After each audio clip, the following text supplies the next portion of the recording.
Pag-aaralan mo namin ngayon ng love. Sa Hebrew, sa mga Diyo, ito ay ahawa. May kondisyon at walang kondisyon. Ika naman natin sa Bible, di ba? Sabi sa Bible, kapag ka ikaw ay ganito ako sa iyo, sabi ng Diyos. Ang kondisyon yun. Pero may mga pagkakataon na ang Diyos ay bibigay ng kondisyon. So, ang pag-ibig ng Diyos, may kondisyon, nasa mga Diyos, ahawa, may kondisyon, at walang kondisyon. Dalawa yan. No? Kaya alam natin, walang kondisyon. Pero kung binasa natin ang Bible, meron pala.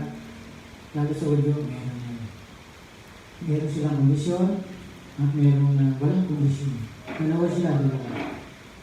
Yung sa Greek, sa New Testament, ito ay agape. Yan, agape. Pagmamahal ng Diyos.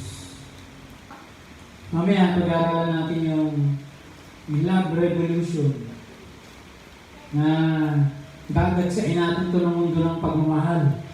Amen? Mamaya, pag-aaralan natin. Pero bago yan, ating pag-aaralan yung pagmamahal. Yung ating parte. Yung ating gagawin. Ngayon tayo anak ng Diyos, ng pamilya ng Diyos. Ang pagmamahal ay hindi lang ito paglilingkod. No? Hindi lang po tayo dito tumatayo sa pulpito, sa stage. Tapos yun na, mahal na natin yung mga tao, hindi po, kulang po yun. Amen? Kailangan po natin mag-invest. Kailangan po natin mamuhunan sa mga tao. No? Kailangan natin mamuhunan sa mga tao. Sabi nga, ang bunga ng Espiritu ay pagtsatsaga. Pagtsatsaga mo yung tao. Nag-i-invest ka sa tao. Alam mo ang Diyos, sa sobrang haba ng PC niya na pagmamahal sa atin, pagpapasensya niya, pagtsatsaga, maiyak ka na lang eh. Stubborn love. Ibig sabihin ng stubborn love, makulit na pagmamahal, ayaw umalis. Ayaw lumisan. No? Ang mga sabi mo, Lord, bakit ayaw mo umalis? Parang ayaw ko na nga sa'yo eh. Pero ayaw mo pa rin ako iwanan. No? Stubborn love, may kanta niya yan. It's so stubborn love that never go of me. Hindi ka umahal sa akin. Pagmamahal mo, ikaw, hindi mo umahal sa akin. Ang kulit ng iyong pagmamahal. It's so stubborn love. Pagmamahal mo eh. Kasalanan niya ng pagmamahal mo sa akin. No? Kasi nag-i-invest ang Diyos sa atin. May nilalagay sa atin. Para siyang lambat na inilalagay sa paligid natin na isang araw hindi ka makakawala. Amen? Parang lambat na binalibot sa paligid mo. Ito, nag-i-invest ako sa iyo. Naglalagdag ako. Naglalagay ako ng lambat sa paligid mo. Andyan lang yan. No? Yan yung pag-ibig ko, magulit. Nilalagay ko sa paligid mo. Isang araw kulong ka na nangyari pagmamahal. Isang araw iyak ka na lang, Lord. It's your stubborn love. Ang kulit ng pagmamahal mo. Parang ayaw ko na sa'yo, pero sige ka pa. No? Nag-i-invest ang Diyos sa atin. Hindi na ito paglilingkod. Hindi na ito anak tayo ng Diyos. Ang Diyos, gano'n, nag-i-invest sa atin. Hindi na tayo nangangaral dito, mag-i-invest tayo sa mga tao. Paano yung pag-i-invest? Kailangan mga kapatid, visible ka sa kanila, nakikita kanila. Kaya nga sila inaabot, nag-minister sa kanila. Hindi na tayo mangangaral. Kailangan makita ka sa kanila. No? Nung ganito yung buhay ko, andyan siya. No? Sabi nga, sa hirap at ginhawa. Na maganda ang buhay ko, andyan siya. No? Hindi maganda ang buhay ko, andyan pa rin siya. Nag-i-invest ka sa mga tao. No? Kaya sabi nga, hindi lang ito ministry. Kailangan mag-invest ka sa mga tao, magbigay ka, mamuna ka sa kanila. Bibigyan mo sila ng oras. Bibigyan mo sila ng oras. bibigyan mo sila, tutulungan mo sila. No, hindi pwede yung, sabi nga ni Jesus nakita mo yung tao, bigat ng binubuhat. Hindi mo lang daw may angat ang sandali, sabi ni Jesus So, kailangan natin silang bigyan ng tulungan natin sila. Amen? Si Jesus ay tumutulong. Amen, tulungan natin sila. Abutin natin sila. Mahalin natin sila. Amen? Okay? Maranasan nila yung pagdidisiplina ng Diyos. Maranasan din nila yung pagmamahal ng Diyos sa pamamagitan natin. Mag-invest tayo sa buhay nila. Masabi nila, eto, hindi lang siya nag-preach, naranasan ko, minahal niya ako. Minahal ako ng preacher na yan, ng pastor na yan, ng worker na yan, minahal ako. Hindi ka lang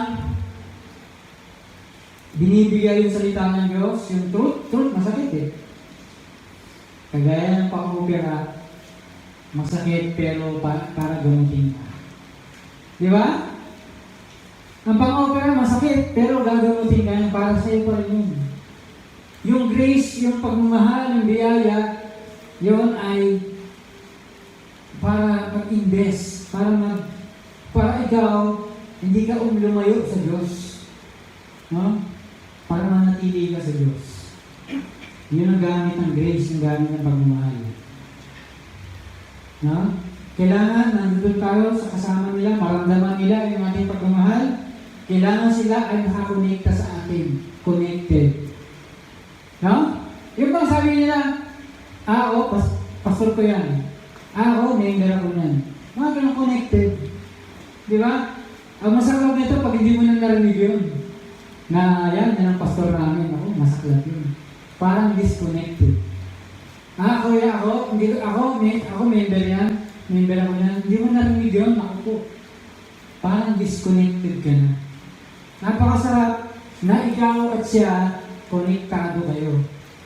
Siya, yun yung pastor na. Yun, member ako din. Napakaganda na malaman mo konektado pa rin siya sa'yo. Kasi nag-invest ka sa buhay nila. Amen? Kailangan yung samahan nyo napakalakas. No, parang mighty band, parang makabikit kayo, hindi kayo mapag-iwalay. Kasi nag-invest ka sa buhay nila. Amen? So, parang lambat, nabagay ko na kanina, pinalibot sa paligid. At sa oras na kukunin mo na sila, huli mo na sila, sasama sila. Kasi nag-invest ka na. Tandaan natin, pag nag-invest ka, may ani. May aanihin ka. Nagtanim, aani. Sabi ni Jesus, ang tinanim mo, aanihin mo. Pag nag-invest ka sa mga kaluluwa, sa mga tao, isang araw, aanihin mo yun sa kanila. Pag hinatak mo sila, sasama sila at hindi sila lalayo sa iyo. Amen? So yun. Yun yung nag-invest tayo sa kanila, dinadala natin sila sa Diyos, dinadala natin sila sa Ama, at sila ay sumasama. Kasi nag-invest ka sa kanila. No? Ito, magagamit mo to, hindi lang to sa church. Kahit ikaw ay manager sa trabaho, kahit ikaw ay leader ng estudyante, pag ginawa mo to, leader ka dito. No? Kasi yung manager, babayad ng mga tao. Sumusunod sila kasi binabayaran mo. Pero ang leader, walang ganon, kaya sumusunod sila sa'yo. Maraming mga grupo, puro mga volunteer ang sumasama. Pero sumusunod sila. Wala yung bayad. No? Buong Pilipinas pa sila. Buong Luzon, buong Pilipinas. Sumusunod. Bakit? Kasi nag-i-invest ang leader. Nagbibigay. Namumuhunan sa kanila. Pag may kailangan sila, tinutulungan sila. May binyagan, may patay, may kasalan, tumutulong sila. Nag-i-invest sila sa tao. Kaya naman yung mga tao, sinusundan sila. Tandaan mo, ang tanong dyan, yung ba ay sumusunod na natili o umalis? Tandaan mo, pag nag-invest ka, nakapaligot ang lambat, hindi sila nakakaalis. Meron nga kilala ng church, ang tagal-tagal na, konti lang sila. Grabe yung dumadalo. Ang layo ng bahay. Linggo-linggo nandun. Akala ko ang bahay dyan lang. Grabe, ang layo-layo. Sabi na, alam mo, bahay na, doon ang bahay niya. Ang layo. Sabi, yung lugar pa nun, matrapik. Biro mo ang gawain umaga. Siguro kung nagigising yung madaling araw. Bakit? May lambat. Meron kang pinuhunan sa kanya. Kaya kahit malayo, nakakapagod na, andun pa siya sa maraming taon. No? Yung mga bata nga, yung ganyan, mga bata, naglagihan na, nagtugtugan eh, tumutugtog na eh. Yung ganyan, maliliit. Namutugtog na. Andun pa rin yung lalaki yan, dumadalo pa rin. Ang layo ng bahay niya. Hindi siya nawawala, nananatili siya. Bakit? Nag-i-invest ka sa kanya. May binibigay ka sa kanya. Hindi ka lang, nagpipreach ka lang, nagpipreach. Tapos yung mga tao, nauubos na, nawawala na. Hindi. Nag-i-invest ka sa buhay nila. Amen? Na yung pagmamahal mo, umabot sa puso nila. Hindi lang siya surface level lang. Parang tubig sa dagat, sa ilog, yung sa ibabaw lang, ang pag-ibig na naramdaman nila sa iyo malalim. Amen? Mababaw yung nagpipreach ka lang, ibabaw. Di ba? Kaya preacher. Pero yung ikaw, nag-invest ka sa buhay nila, inabot yung kanilang puso, tumatago sa kanilang puso, sa kanilang kaluluwa, yun ang pagmamahal mo malalim. Amen? Malalim. Hindi lang nagpipreach ka lang, natuturo ka, matalino ka, magaling ka, mahusay ka, malakas ka, dakila ka, hindi lang kilala ka ng mga dyan, sa mga lugar-lugar, sa maraming lugar, hindi. Yung mas malalim, tago sa puso nila, yung pagmamahal mo. Amen? Si Judas nga, nung pinagkakalaw niya si Jesus, nag-iiting maigi. Sabi niya, nagawa ko sa inosente. Diba? Tagos sa puso nila ito. Si Jesus, maayos to. Tapos, yung lalaki na yung dalawang magnanakaw sa kaliwa kanan ni Jesus, tinutuyaan nila si Jesus. O Jesus, bumaba ka dyan. Kalagan mo sarili mo, tapos pag nakalagan mo na, kalagan mo na rin kami, bababa na rin kami. Tinutuya si Jesus. Maya-maya sabi niya sa magnanakaw, sabi niya sa kasama niya, alam mo, kaya tayo nandito, binibigay tayo sa ginawa natin. Ito wala naman itong ginawa para bitayin siya, para parusahan siya. Sabi niya, Panginoon, alilahanin mo ako pag pumunta ka sa iyong kaharian. Sabi niya sa kanya, ngayon din, makakasama kita sa paraiso. Amen? Yung pagmamahal mo, ito, tao, nananahimik lang. Pero daman niya, pumasok sa puso niya, yung pagmamahal ng tao. Pagmamahal ni Jesus. Tahimik na to, dito nakikipagtalo, dito nagpipreach. Sa krus, siya yung pinakatahimik. Napakatikom ng bibig ni Jesus. Paano nakarating ang mensahe ni Jesus doon sa isang magnanakaw? Kasi siya ay naipadama niya yung pagmamahal ng Diyos kanya. Amen? Tapos yung isa pa, yung sinibat si Jesus sa tagiliran, nabuksan yung mata ng bulag na mata. Kasi imbis na hindi gumaling yung lalaki, pinagaling pa ni Jesus. Ito pag natamaan to ng dugo ko, pagagalingin to. Kasi naggumaling.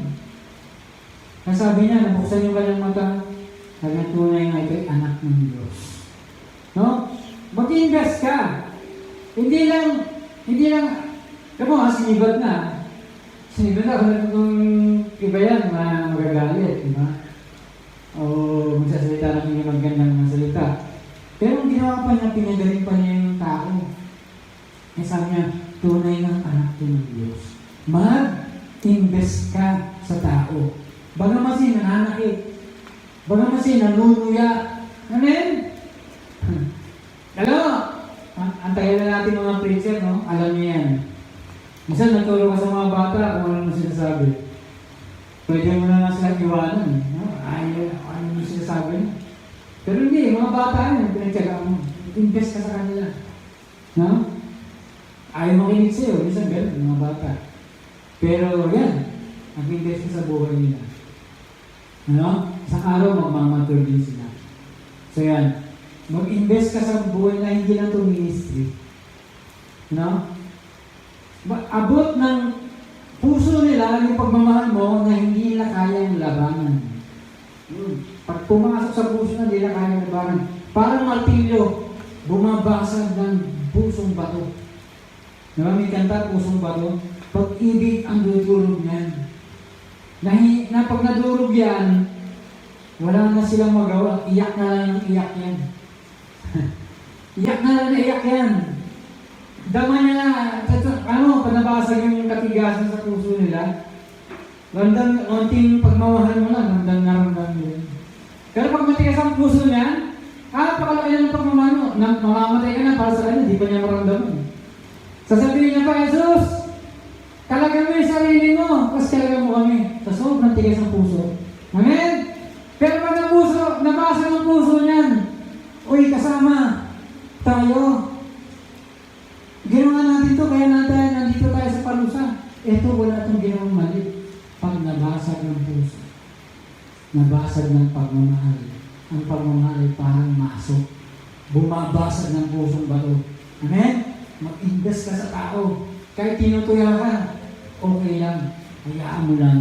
Mamaya, magsusorry na yan. Ito, wala siyang kasalanan. Panginoon, ilalahanin mo ko pag pumunta ka sa iyo kahit. Sabi ni Jesus ngayon din, sasama kita. Biro mo? Kung iba yan, dito sasama. Tinuyaan mo ko ng tunuya ngayon. Tinuyaan mo ko ng tiyak. Pangagain mo ako dito. Eh kahit ako, hindi maliligtas eh, pag bumaba ako dito. Kailangan sumunod sa Ama. O ngayon, binayaran mo na, masasama ka na, kasi bayad na. Itong kamatayan kasi na to, ang magbabayad sa lahat ng tao.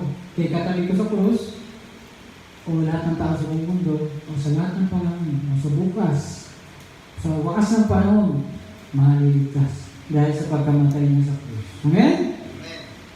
Kaya bayan ako, bakit kita sasama? Bakit ka maliligtas? Hindi, pero talaga nag-invest siya sa buhay ng mga tao. Ang masabi niya, doon sa magnanakaw, ngayon din, isasama kita sa paraiso. Amen? Ito, nakaraan, hinataw tayo ng katotohanan. Ngayon, hinahatol tayo ng pagmamahal ng Diyos. Dinudurog yung matigas na puso. Para maramdaman mo yung lalim, yung laki ng kanyang pagmamahal. Amen? Hindi lang talaga itong ministry. Ito ay love invasion. Ito ay pananakot ng pag-ibig ng Diyos sa buong mundo. Amen? Sinasakot niya yung pagmamahal. Sinasakot yung buong mundo. No? Alam mo, si Jesus, nag-disciple siya, 12.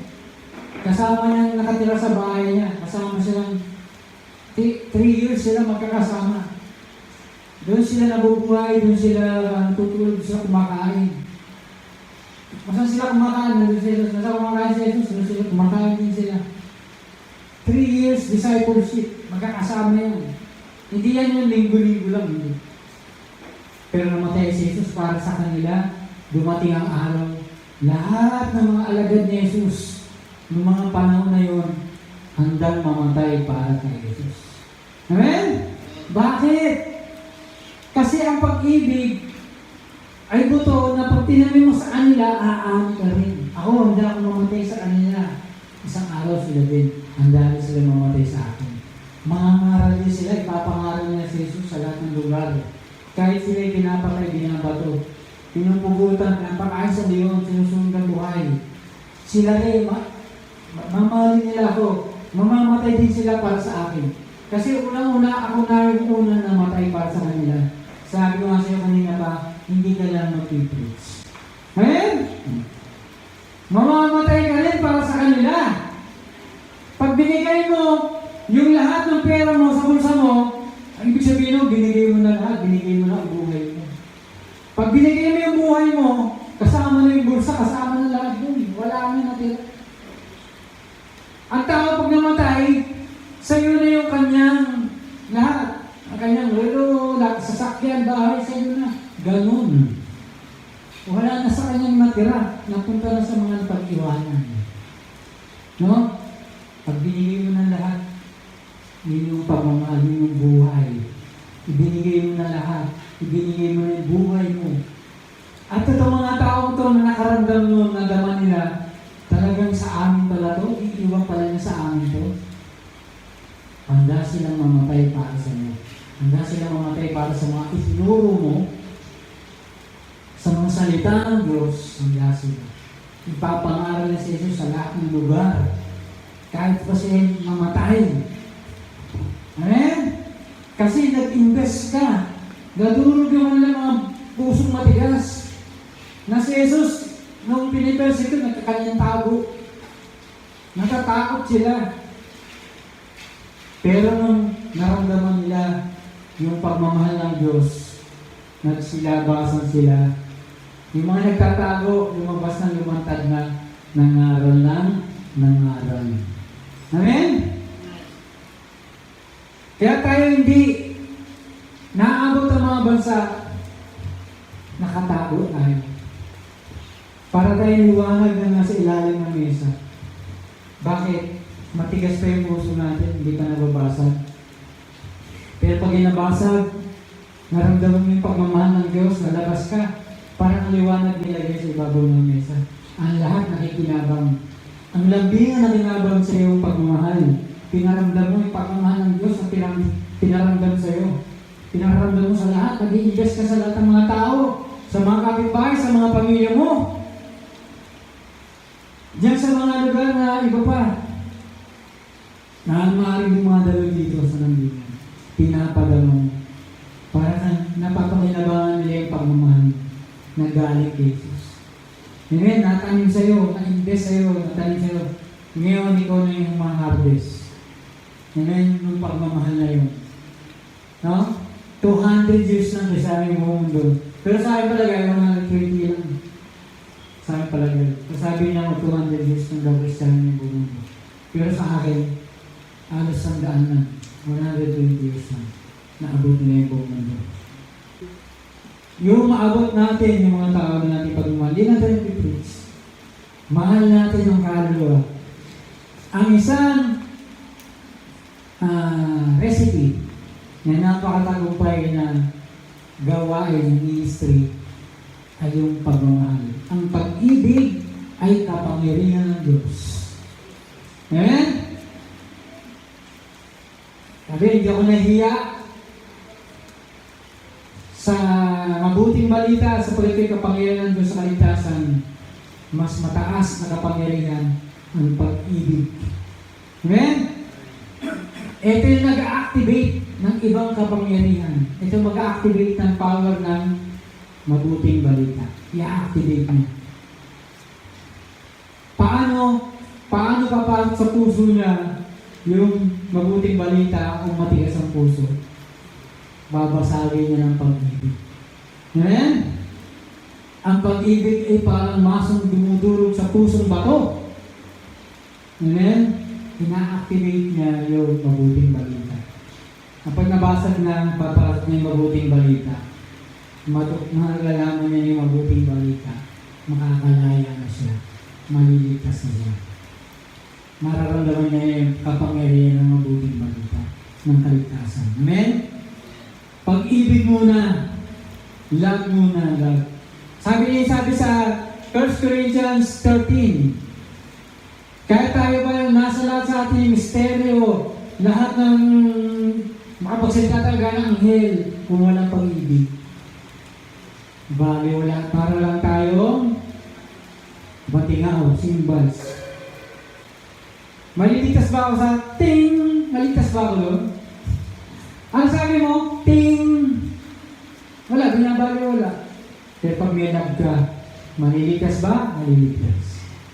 Yung salita ng Diyos, hindi lang siya kalaibang. O, yan, symbols, batiting. Kasi naging mensahe na talaga. Malinaw na malinaw, naiintindihan na. Basag na yung matigas na puso. Amen? Pagbasag ang matigas nilang puso, napakadali nilang makinig. Napakadali nilang sumunod. Napakadali nilang makiisa. Pero pag matigas ang puso niyan, dumudugo ka na sa pagtuturo, sa pag-aaral ng salita ng Diyos, dumudugo ka na sa lahat. Lahat na ginawa mo na, wala pa din.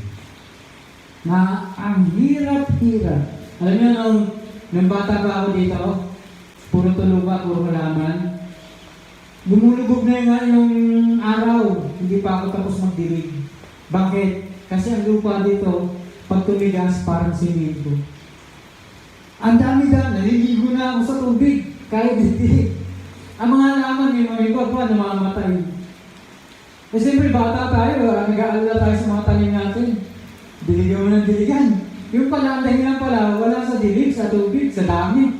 Hindi pala pumapasok sa kanya, yung tubig. Amen?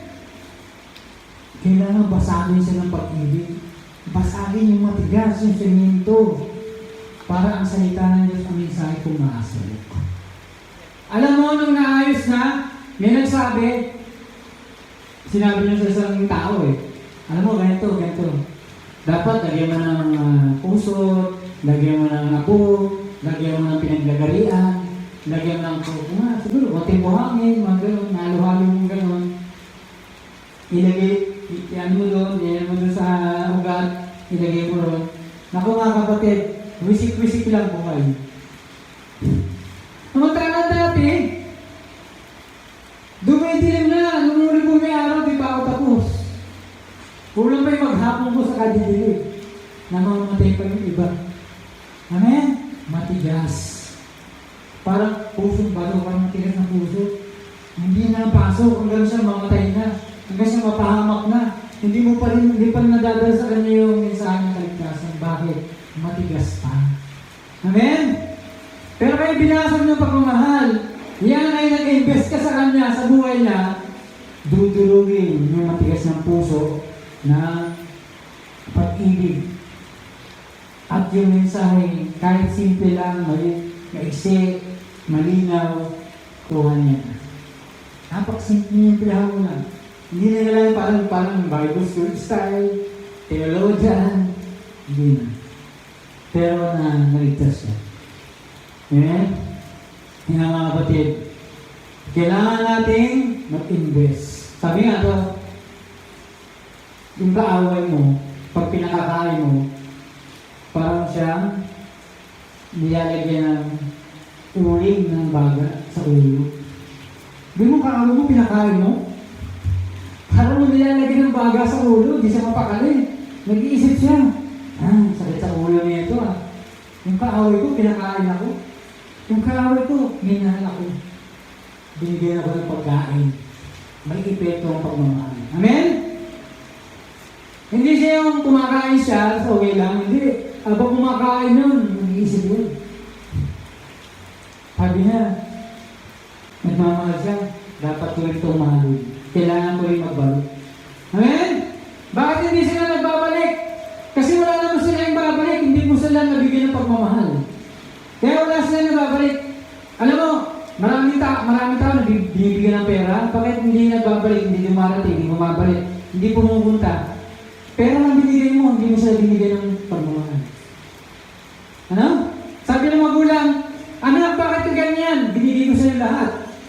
Pag-aaral mo, baon mo, kailangan mo ng sasakyan, ganyan. O ikaw makasakay, ganyan. Binigay ko lahat. Kasi bakit?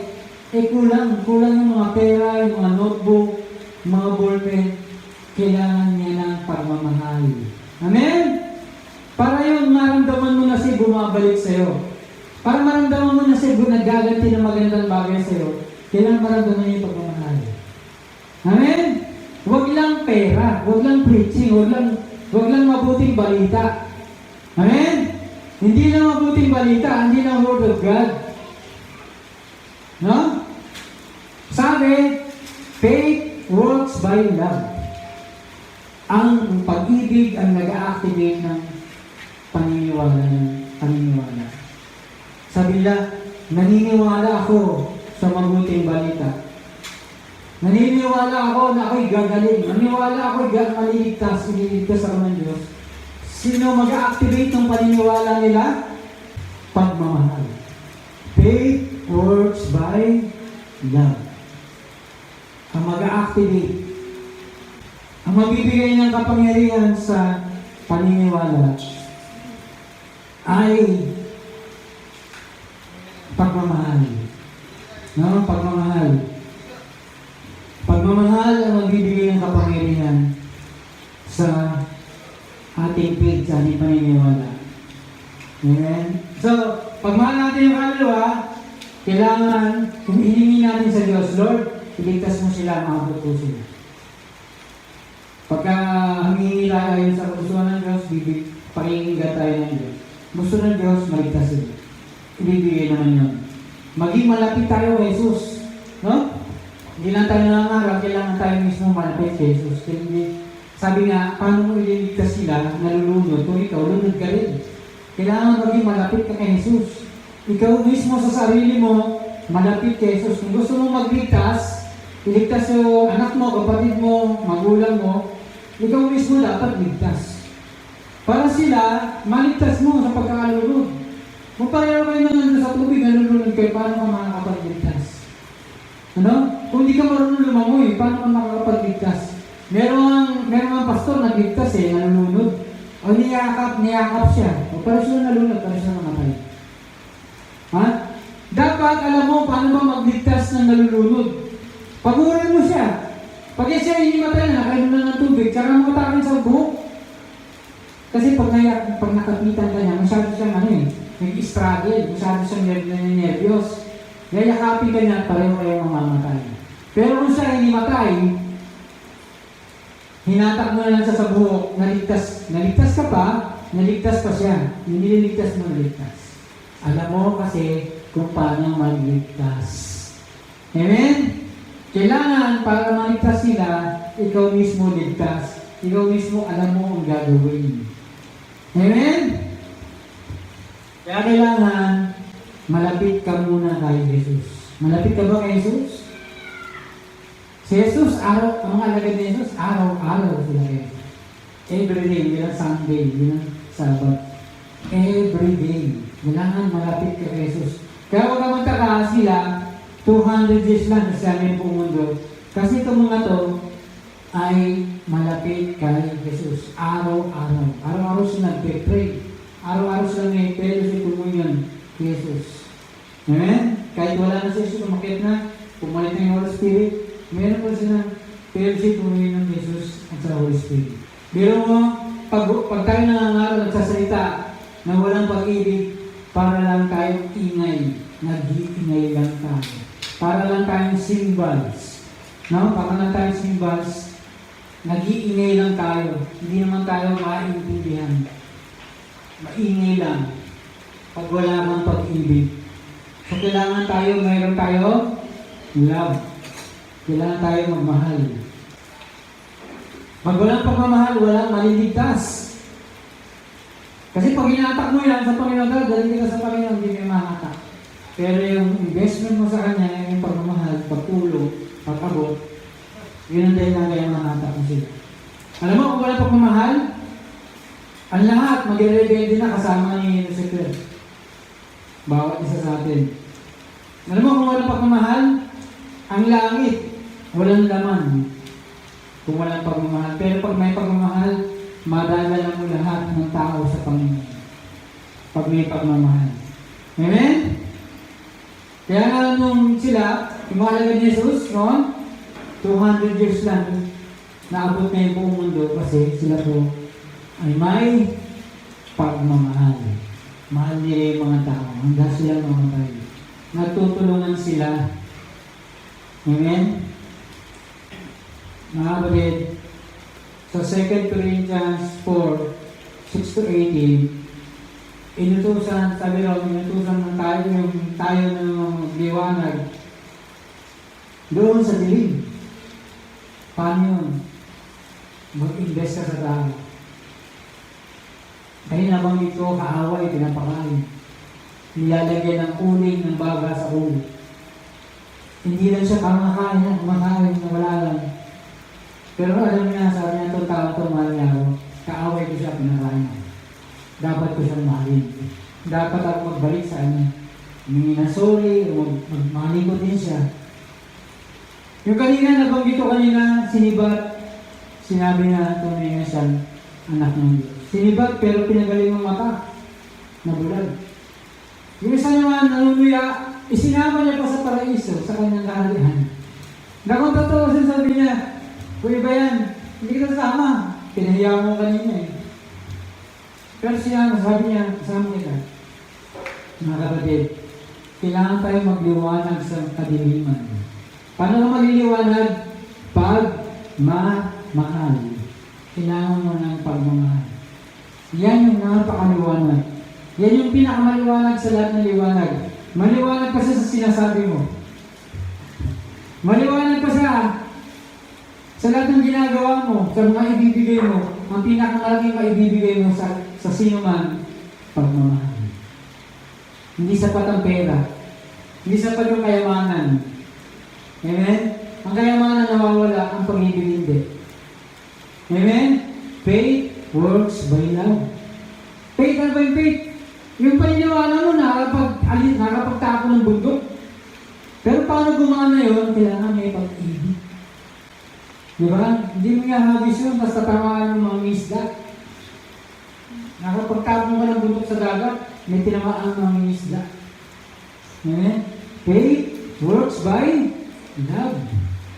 Gagawin na ma-activate yung paniniwala sa pamamagitan ng pagmamahal. Sabi nga sa verse 8, 2 Corinthians 4, verse 8, sabi ron, tayo ay nagkakaroon ng mga problema, ng mga pagtuliksa sa atin sa bawat panig. Troubled every side. Pero hindi tayo naninigalig. Di ba tinatrouble ka? Bakit? Bakit yung naninigalig? Binibigay mo yung pagmamahal mo. Inuunawa mo sila nagtsatsaga. Amen? Di mo inaaway ka na. Kaliwa ka sa lahat ng direksyon. No? Tayo ay nililiglig pero hindi tayo nawawala ng pag-asa. Persecuted pero hindi tayo pinabayaan. Pinapersecute tayo. Pinapako tayo sa krus. Hindi tayo pinabayaan ng Diyos. Amen? Pinapadama natin yung ating pagmamahal sa mga tao, sa mga gumagawa nun, at hindi tayo pinabayaan ng Diyos. Cast down, binagsak, pero hindi tayo wasak. Verse 9 yun. No? O verse 10. Verse 9. Binagsak tayo. Nilaglag tayo, pero hindi tayo wasak. Amen? Bakit? Kasi tayo ay may pagmamahal. Mahal natin sila. Kaya bagamat tayo binabagsak nila, hindi tayo wasak. Sila ang nadudurog ang puso. Grabe. Kaaway ko siya, pero pinakain ako. Grabe. Tinutuloy ako, pero sinama ako sa paraiso sa kaharian niya. Siniplat ko, pero pinagaling mo aking mata. Tunay ng anak siya ng Diyos. Di ba? Tayo ay binabagsak, pero hindi tayo wasak. Ano nangyayari sa mga tao na yun? Naliligtas. Di ba? Naniniwala kay Jesus. Nagpapasama dun sa karya ng Diyos. Saan mo dyan? Naliligtas sila. Hindi ka wasak. Yung winawasak, hindi wasak. Nakakapagsama pa ng kaluluwa sa Panginoon. At maging sa huling hininga nila, naliligtas sila. Amen? Minsan may mga tao ito may mga tao na minsan huling hininga na doon pa maliligtas. Buong buhay nila, di sila nasama.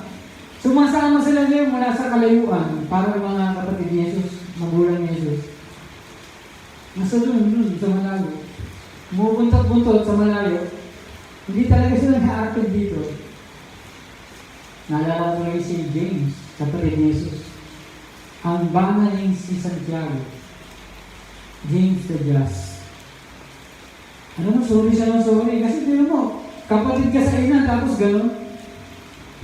Dapat active ka na eh. Di ba, dapat nga, sidekick kita rito kasi kapatid kita eh. Mas bata ka sa akin eh. Pero wala, minsan mga kapatid, may debate pa nangyayari, magtatalo pa siya eh. Di ba? O kung ikaw gusto mong makilala, pumunta ka na doon sa piyesta. Ay hindi, pumunta na kayo. Kasi kasama mo sila sa nito. May mga ganun pang debate. O palitan ng mga salita. So mga kapatid, pag dumating araw, si Santiago, iyak na iyak, Panginoon, patawaran mo ako, patawaran mo kami, patawarin mo sila. Kung siya ganun ng ganun. Sa templo lagi nakaluhod. Amen? Sa templo lagi nakaluhod, humingi ng tawad. Kasi kapatid siya ni Jesus. Pero dumating sa buhay niya, naging ganun siya. Hindi siya sumasama kay Jesus. Pero sa laki ng biyaya nandun sa kanya, niligtas pa rin si Santiago. Ayun, pray ng pray. Ang banal ni Santiago.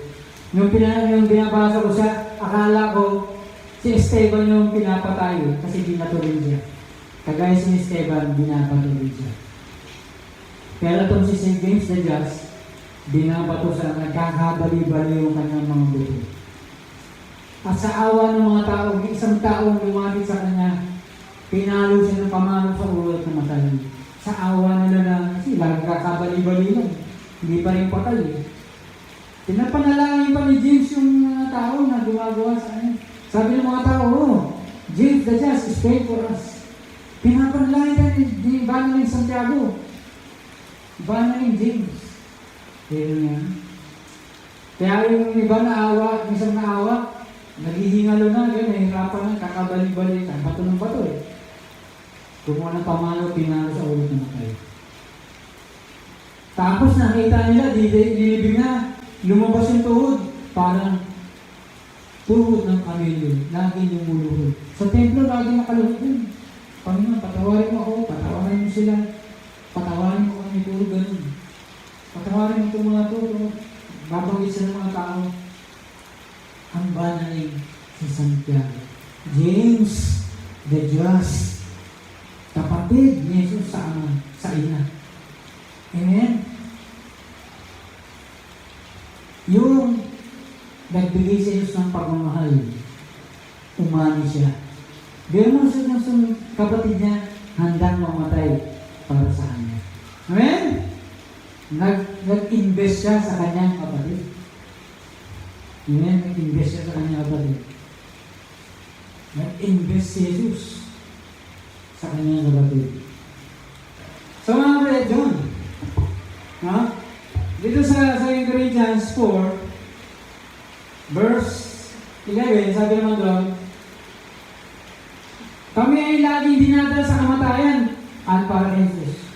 Hindi mo nakikita yung dinadala sa kamatayan. Pinipersecute tayo. Sa verse 12, tumatrabaho yung kamatayan sa amin. Laging yung pinipersecute, naaway kami, sinasaktan kami. Tumatrabaho yung kamatayan sa amin. Pero, tumatrabaho yung buhay sa inyo. Pero mo, nag-i-invest tayo sa buhay ng mga tao. Para tayong mamamatay. Nahihirapan na tayo sa kanila. Pero buhay ang papunta sa kanila. Habang tayo mamamatay, sila naman nabubuhay na nabubuhay. Amen? Kailangan mag-invest naman sa buhay nila. Verse 15, lahat ng bagay ay para sa inyo. Para sa mga tagapakinig, nakikinig ng salita ng Diyos. Lahat ng bagay para sa kanila. Sa atin, ang mga bagay nawawala sa atin. At sa kanila naman, lahat ng bagay para sa kanila. Amen? Mawawala to sa atin, sa kanila naman mapupunta. So, ganun lang yun. Amen? Para sila magkaroon, manggagaling ko sa atin. Ibibigay natin ang lahat, pati buhay natin, para sila mabuhay din. Sabi nga, di ba, tayo yung mamatay, at sila naman, para sa kanila naman yung buhay. Verse 16. Kaya hindi kami napapagod. Bagamat nahihirapan ang panlabas naming katawan, ang kalooban namin ay nagbabago, ay laging bago araw-araw. Verse 17, sapagat ang maliit na pagdurusan ito ay pansamantala lang. Amen? Yung mga pagdurusan natin dito, no? Yung mga pagdurusan natin dito, sandali lang to. Pagdating ng panahon, maganda na ang ating buhay. Verse 18. Verse 18. Sapagkat ang mga nakikita ay pansamantala lang, ang hindi nakikita ay pangmatagalan. Sabi rin sa Galatians 6:9, huwag tayong mapagod sa paggawa ng mabuti, sapagkat sa tamang panahon tayo aanin pag hindi tayo napagod. Ang tanong lang kasi dyan, ikaw ba'y napagod? Yun lang. Kailangan huwag kang titigil. Kailangan mag-invest ka na mag-invest. Hindi pwede natin sabihin, wala namang nangyayari. Pag sinabi natin, wala namang nangyayari, parang nasa sinabi na pagod ka na. No? Ang pag-ibig ay hindi natatapos. Hindi natatapos ang pag-ibig. Ang lahat natatapos, faith, lahat.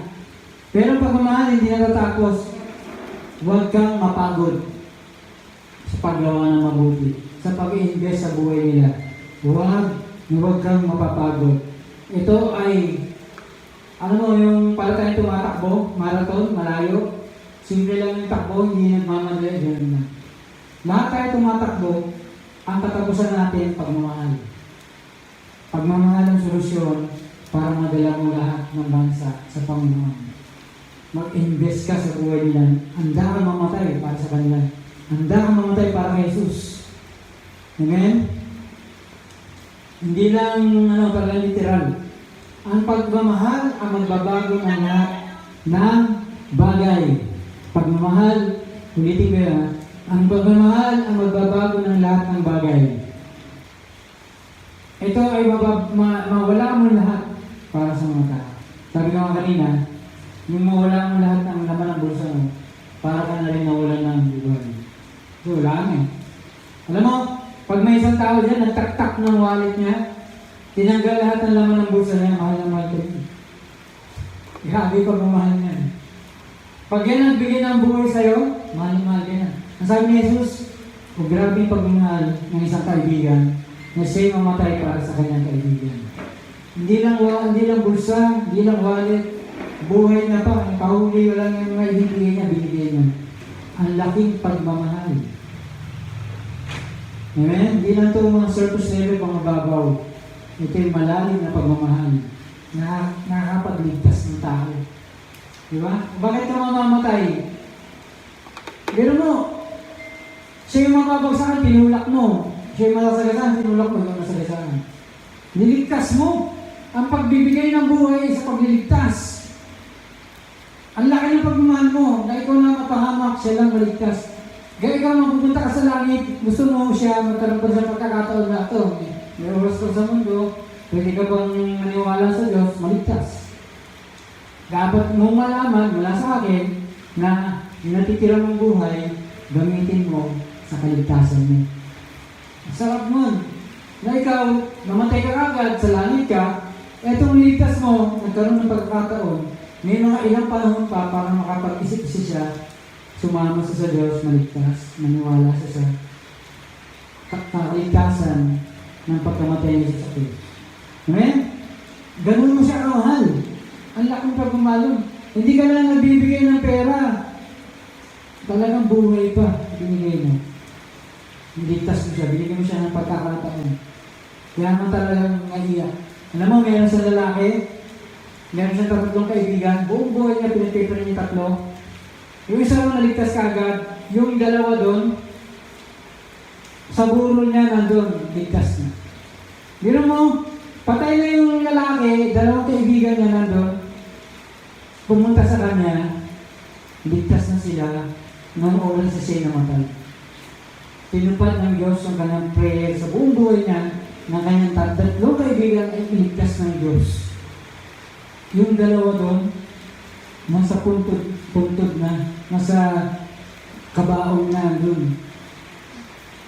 Dumalaw sinabi, naligtas kami dahil sa prayer ng lalaki ko kaibigan namin. Ganon. Grabe yung pagmamahal. Kahit patay na yung tao, tumatarbaho pa. Amen? Yan ang pagmamahal. At tinan mo, sinuklihan siya. Pumunta lang sa kabaong na sinasabi, ito yung taong nagligtas sa amin, nag-pray sa aming kaligtasan, buong buhay niya. 3 kaming magkakaibigan. Ang gusto lang niya, 3 kami maligtas sa langit. Amen? Ganon. Ang dahang mamatay para sa kanila. Ibigyan sila ng pagkakataon na maligtas. Amen. Ito ay pagligtas, pag-preserve. Kasi nga, itinulak mo sila, ikaw na mamatay, sila na matirang mga buhay. Na-preserve sila para sila magkaroon ng pagkakataong makapag-desisyon na sila'y maligtas din naman. Pagtutugos, tinutugos sila. Amen. Ito pinapakita ng pag-ibig yung manifestation ng mga anak ng Diyos. Ito, mga anak ng Diyos. Kaya nga sinibat si Jesus, gumaling yung mata, sabi ng lalaki,